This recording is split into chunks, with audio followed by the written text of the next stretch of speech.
আমার সামনেও বসে আছে এই নাটকেরই কর্মী, শিল্পী, লেখক ইত্যাদি ইত্যাদি। সেলিম আদ্দিন সম্পর্কে আমি অনেক সময় আক্ষেপ করে বলি, আমরা মাইকেলকে হারিয়েছি কত বছর বয়সে।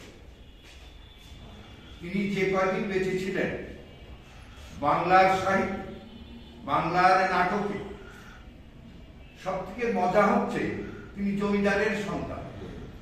তার বাবা ছিল জমিদার। সেই জমিদারদের যে কীর্তিকলাপ তিনার নাটকে আমাদেরকে দেখিয়ে দিয়েছে, যে জমিদাররা কি করে।